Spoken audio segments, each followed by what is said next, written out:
Oya, oya, oya. Hola, futuro Silbato Blanco. Bienvenido una vez más a Llorente Aves. En esta ocasión te traigo el video votado por la comunidad y se trata de una continuación de esta serie de videos en los que analizo los arcos del manga de Made in Abyss. Para los más nuevos en el canal, yo empecé haciendo videos analizando los capítulos del manga uno a uno, pero estos videos nunca llegaron a ser demasiado populares entre la comunidad, así que decidí hacer un cambio de formato.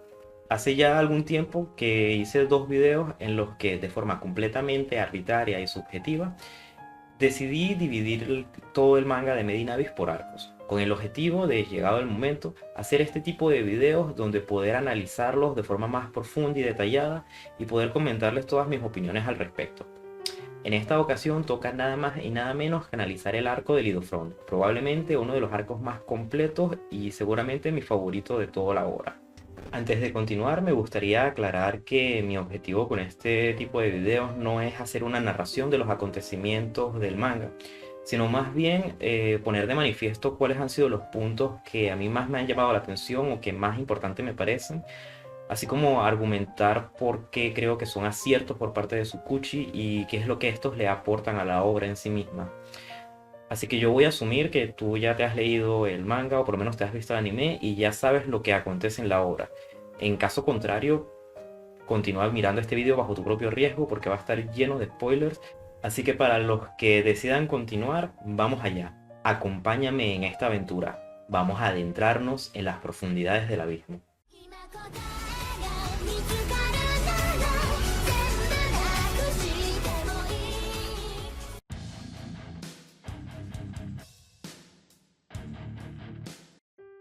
Ya en algún otro video he hablado de la importancia de los personajes para esta obra. Todos los protagonistas o los personajes que en algún momento de la historia toman protagonismo están magistralmente bien escritos y tienen una función en la trama que, aunque a primera vista no esté 100% clara, al llegar al momento preciso, cuando el espectador se encuentra en el punto que Tsukuchi quiere, es cuando éste termina de revelar la información clave para ser capaz de atar todos los cabos y entender la importancia y la función de dicho personaje. Y me atrevería a decir que quizás los personajes de Prushka y de Bondryu han sido el culmen de esta habilidad, al menos en lo que se nos ha mostrado del manga hasta la fecha, y voy a intentar argumentar esto. Por un lado tenemos a Prushka, el primer personaje con quien se encuentran nuestros protagonistas en el Idofront. Nos presentan a esta niña que no parece ser mucho mayor que Rico, pero que comparte su inocencia y su sed de aventuras con nuestro líder de escuadrón.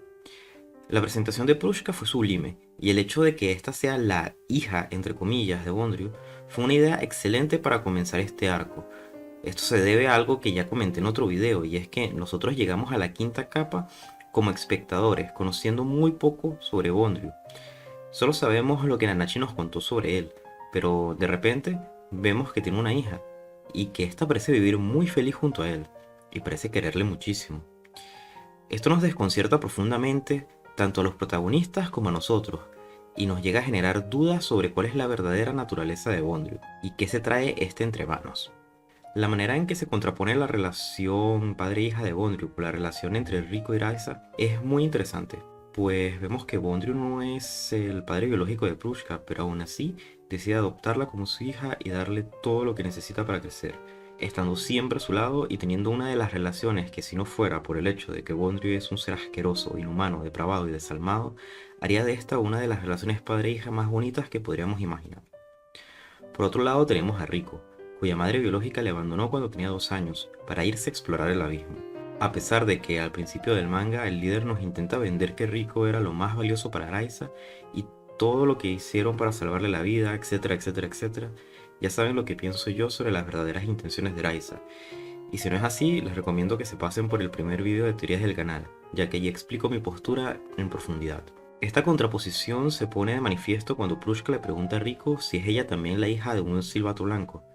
Yo, por lo menos, cuando leí esto por primera vez tuve un pequeño choque interno, porque Prushka tiene razón. Ambas son virtualmente lo mismo, las hijas de un silbato blanco.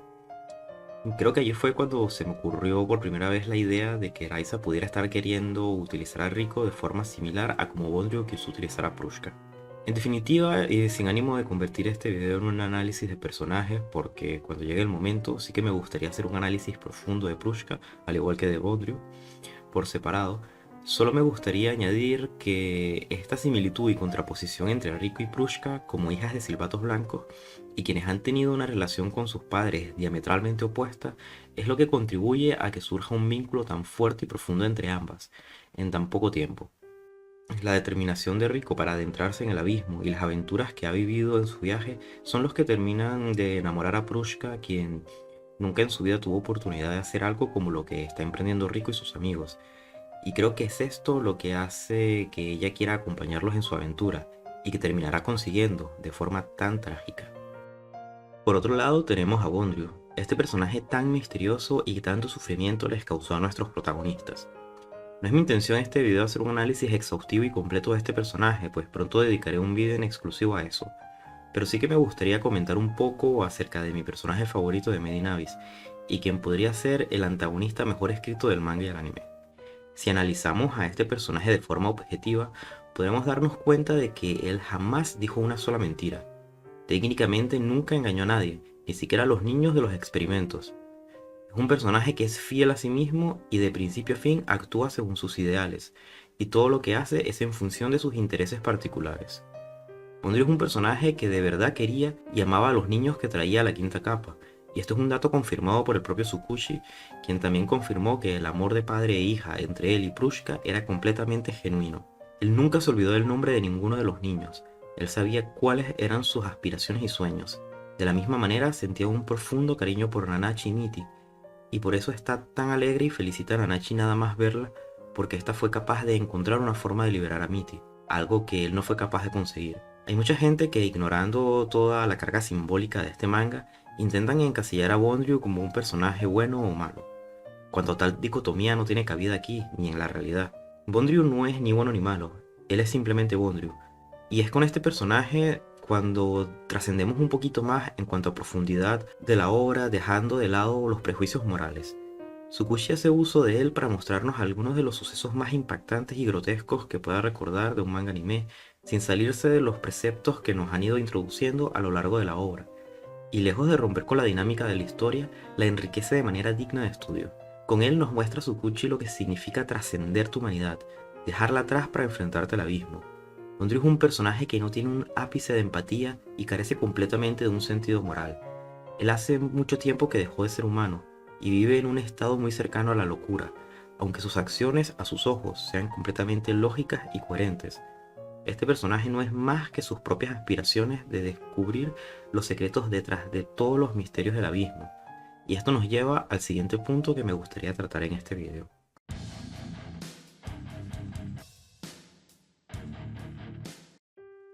Este es un punto que encontré particularmente interesante porque en este arco tenemos una doble explicación de lo que significa ser un silbato blanco.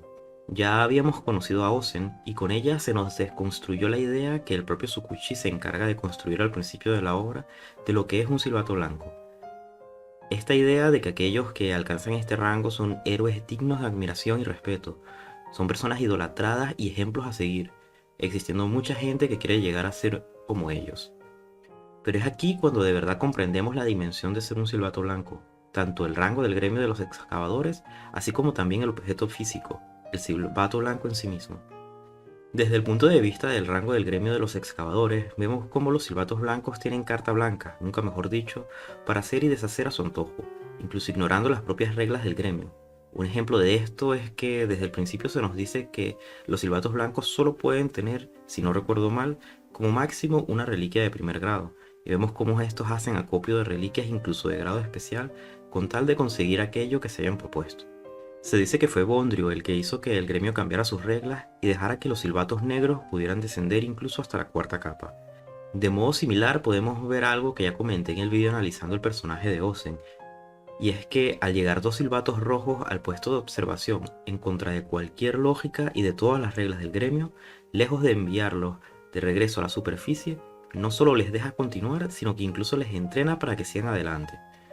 También es el propio Bondryu quien nos dice que los otros dos silbatos blancos que aún no conocemos son famosos por ser unos renegados y no seguir en absoluto las normas del gremio de los excavadores, dejándonos con la intriga de intentar imaginarnos qué clase de personas serán para que un degenerado como Bondryu diga algo así sobre ellos. lo cual también puede ser una especie de paralelismo con respecto a lo que dice Ozen sobre Bondrewd cuando nos lo presenta por primera vez. Vemos aquí también de forma muchísimo más clara lo que significa eso que se nos ha estado diciendo y que se seguirá diciendo a lo largo de la obra, de que para poder enfrentarse al abismo hay que entregarse a él y trascender la humanidad. Por otro lado tenemos la revelación de cómo se hace un silbato blanco, y aquí me gustaría hacer un paréntesis porque en uno de los primeros capítulos del manga, Rico se encuentra en la casa de su tía Rafi, la esposa de Jabo, y estas tienen una conversación muy interesante, ya que hablan sobre los silbatos blancos. Y Rafi está preocupada porque Rico quiera convertirse en uno, y esta llega a decir algo así como: en realidad los silbatos blancos son cuando es interrumpida por un cliente. Y creo que esto demuestra que ella sabía lo que son los silbatos blancos y que estuvo a punto de contarle a Rico al respecto. Cerrando este paréntesis, me gustaría comentar a continuación también esa ambigüedad con que Rico desde el primer momento de la obra nos dice que su mayor sueño es ser un silbato blanco, dándole un toque aún más creepy a la obra cuando nos enteramos en este arco de que para hacer un silbato blanco hay que sacrificar a un ser humano. Esto nos hace pensar si de por casualidad no nos estuvo Tsukuchi haciendo una especie de premonición de que en algún momento de la obra Rico se convertirá en una piedra reverberante de vida para así transformarse en el silbato blanco de alguien más, cumpliendo así con su sueño de ser literalmente un silbato blanco.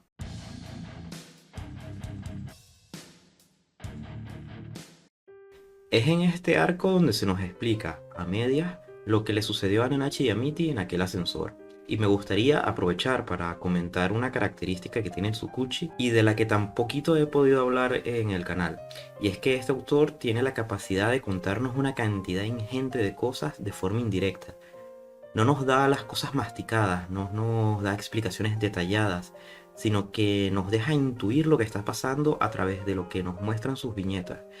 Y es eso lo que permite hacer tantas teorías y poder especular tanto sobre esta historia, ya que gran parte de los acontecimientos que tienen lugar están libres a la interpretación individual, y solo si prestas muchísima atención a los detalles incluidos en cada uno de los capítulos puedes intentar entonces entender qué es lo que el autor nos quiere decir, y este es un claro ejemplo de ello. Desde el principio se nos ha presentado la maldición del abismo, y en los primeros capítulos del manga nos dicen cuáles son sus efectos en cada capa, pero en ningún momento se nos da una explicación detallada de cómo funciona esto o qué consecuencias reales implican dicha maldición. Por eso el momento en que Nanachi le presenta a Mitty a Rek me parece un momento sublime, porque de forma muy gráfica y con una sola viñeta y un par de líneas de diálogo es capaz de hacernos entender lo que significa la maldición de la sexta capa. Volviendo otra vez al tema de este punto, es aquí a través del personaje de Bondrewd que Tsukuchi introduce el concepto de la bendición del abismo, quizás uno de los mayores misterios del abismo, y que al mismo tiempo explica la existencia del personaje de Nanachi y le da otra vuelta de tuerca a la calidad de esta historia. Básicamente se nos dice que es el amor, un amor verdadero y puro como el que desarrollaron Nanachi y Mitty, es capaz de hacer manifestar la bendición del abismo. Aunque también por las palabras de Bondrewd se puede intuir que la bendición ocurre todo el tiempo que se manifiesta la maldición de la sexta capa, pero que esta última es tan fuerte y ocurre tan rápidamente que la bendición no se llega a apreciar. Yo personalmente creo, y cuidado que voy a mencionar un pequeño spoiler de la segunda temporada del anime que está a punto de estrenarse, y es que la bendición del abismo, la formación de una piedra reverberante de vida y las cunas de la codicia son diferentes formas del mismo fenómeno. Una manifestación del deseo, del mayor valor que uno atesora, lo que se denominó como Haku. Tanto la bendición del abismo como la creación de un silbato blanco requieren de un amor verdadero y puro, aunque para manifestar la bendición del abismo se requiera de una máquina como el ascensor y el aparato de los cartuchos que es capaz de desviar la maldición a una sola persona. Y me atrevería a decir que lo que consiguen estas máquinas al hacer esto es que, por un lado, la persona que obtiene la bendición recibe algo relacionado con el mayor deseo de dicha persona al momento de recibir la bendición, sin recibir en absoluto la maldición del abismo. Nanachi seguramente al estar en el ascensor, lo que más deseaba era una forma que pudiera evitar la maldición del abismo, y por eso obtuvo la habilidad de ver el campo de fuerza, algo que sabemos es ella el único ser humano capaz de hacer. Y también su cuerpo tomó la forma de eso que siempre estaba dibujando, esa especie de conejo antropomórfico. mientras que por otro lado se manifestó el mayor deseo de Mitty en ese momento, que seguramente era no morir, y fue esto lo que le confirió la inmortalidad. En este arco vemos algo similar cuando Bondrewd recibe la bendición. Probablemente este deseó tener la fuerza o lo necesario para cumplir con su sueño, que era presenciar el amanecer este del que tanto estaba hablando. Y por eso recibió un cuerpo que le diera esa capacidad. Aunque nunca se nos ha dicho si obtuvo alguna habilidad especial junto con ese cuerpo. Mientras que por otro lado Prushka, en el momento de recibir la maldición, obtuvo su mayor deseo, que era ir de aventuras con Rico y sus amigos. Y bajo esas circunstancias, habiendo sido convertida en cartucho, la única forma de poder acompañar a Rico y a los demás era convirtiéndose en un silbato blanco. Esto es solamente especulación por mi parte, pero la verdad es que no puedo evitar pensar que todo esto está relacionado entre sí de alguna manera, especialmente desde que se nos mostró el funcionamiento de las cunas de la codicia. Y lo que yo creo es que su verdadero poder es el de manifestar la bendición del abismo en el usuario sin tener que recibir la maldición o tener que ascender por la sexta capa, explicando así todo lo que vimos en la aldea de los Narehate y todo lo que le pasó a la pobre Irumyuui.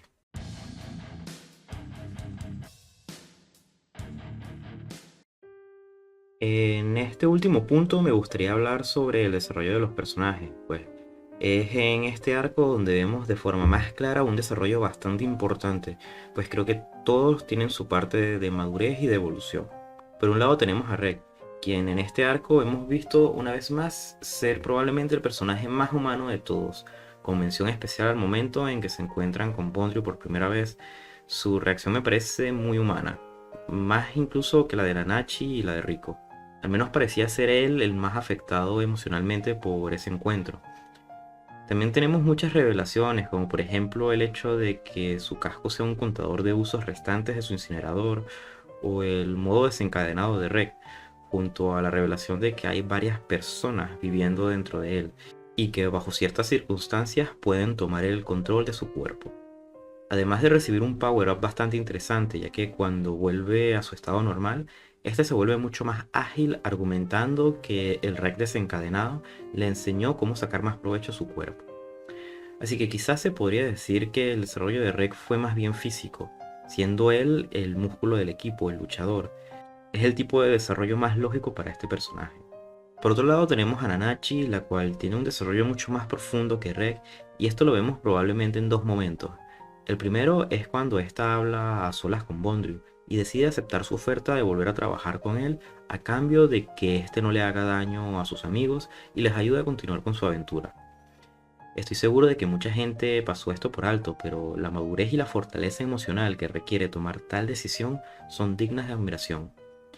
No olvidemos que Bondrewd le destruyó la vida, la llevó al mismísimo infierno, y cuando por primera vez en su vida encontraba a alguien a quien valoraba como su mayor tesoro, se la arrebatan de la manera más cruel y turbia posible. Y no contento con eso, también le hizo trabajar durante algún tiempo desmembrando niños para convertirlos en cartucho. Y aún así, esta decide aceptar esta oferta de Bondrewd. El segundo momento que más me impresionó sobre el desarrollo de Nanachi es su conversación final con el cuerpo bendecido y moribundo de Bondrewd, ya que al menos yo lo interpreté como casi como un Nanachi perdonando a Bondrewd por lo que le hizo. Pareciera como si ésta ya no le guardara rencor alguno. Esta misma admite que seguramente sería imposible matarlo por la cantidad de cuerpos que tiene, pero que al haber destruido su cuerpo bendecido que tanto anhelaba, con eso ya han acabado con sus planes y este ya no tiene fuerzas para interponerse en su camino.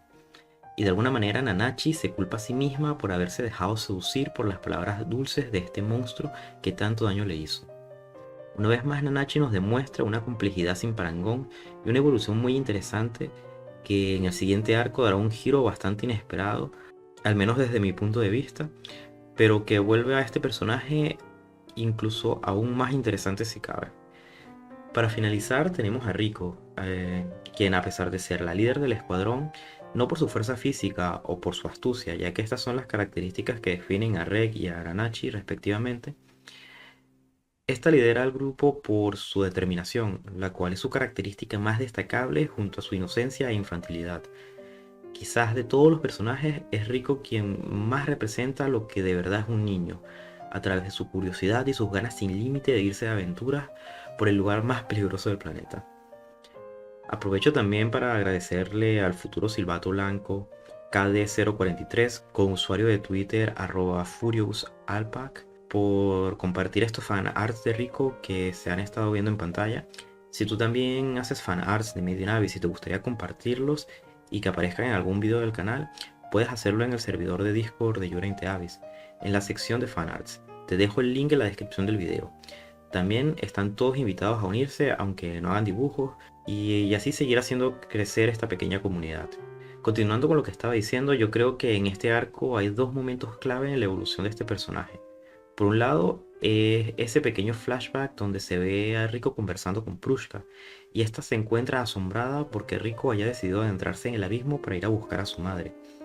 Y es allí cuando Rico tiene un momento de gran madurez confesándole a Prushka que sí, al principio ella creía que su objetivo era encontrar a su madre, pero que se ha dado cuenta de que en verdad lo que quería era tener una aventura como la que están viviendo y descubrir todos los secretos del abismo.